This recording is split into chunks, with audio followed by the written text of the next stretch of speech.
In this video, I'm going to teach you about what is tax loss selling and what is the January effect.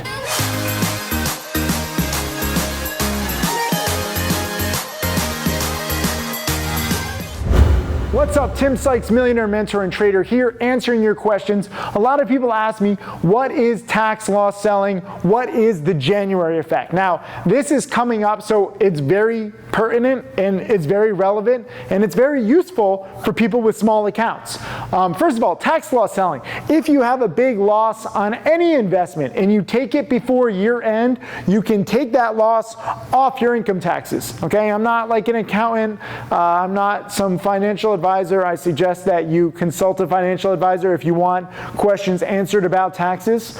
I do know one, if you click the link just below this video, it's called tradersandtaxes.com. Check that out. Tracy Conan, fantastic accountant, but everyone's taxes are slightly different. That said, tax loss selling applies to nearly everybody. If you have a losing position and you sell that losing position before the year end, you can take it off this year's taxes. If you don't sell the position before your year end, which most people is December 31st, then guess what? Let's say you sell it in January or February. Then you have to wait until the end of next year to take it against your taxes. So why would you not sell it before year end? If you are going to sell it within a few days or weeks, you might as well sell it now, take the tax benefit right now, meaning like, let's say you made, I don't know, $100,000 on the year.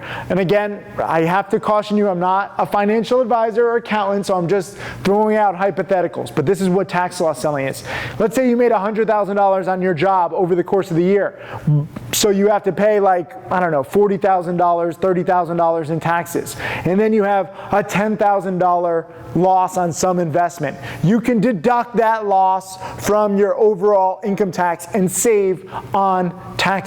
So a loss, while it stinks, it can actually save you money on your taxes. And again, it's different percentages for everybody, but it's in most people's best interest to take the loss before year end. If you're a mutual fund, many mutual funds, their year end does not end in December. Mutual funds, their year ends, a lot of them, ends in October. So they have to sell their positions before their year end to take the tax loss in the current year. So what does this do? This means that a lot of beaten down stocks, a lot of beaten down investments get more beaten down. Not because the companies are so bad, but just because people are getting rid of those investments so they can take the tax loss. So that's what creates the January effect. Now this is what's beautiful, because let's say you take the tax loss but you still believe in the company.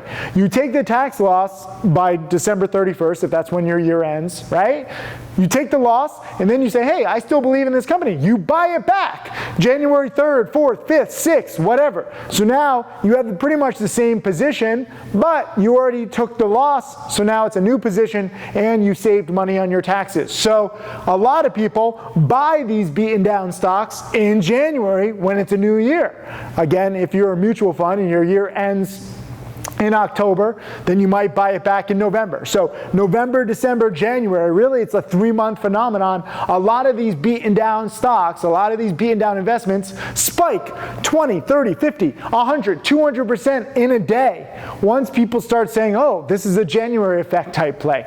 And part of the reason why you need to be prepared ahead of time is because this is a very inexact science. So you can't just wait until January 1st or 2nd to buy these stocks. A lot of people are looking at prospective January effect plays in December. And if a lot of people are looking in December, they might start looking in November. And if people start looking in November, they might start looking in October. So you have to be ahead of the crowd. You have to anticipate. And again, you don't know which stocks are really down because they're crappy companies or if they're down because of tax loss selling. You don't really know. This is an inexact science, but it's a trend. So how do you trade this? How do you profit off of it? Number one, start looking for stocks that are selling off towards year end. Low price stocks, $1, $2, $3, $4 that maybe started the year out much higher, and they're probably just getting worse even if there's no news. Their stock price is dropping nearly every day. You can attribute that to tax loss selling. Then keep them on your watch list.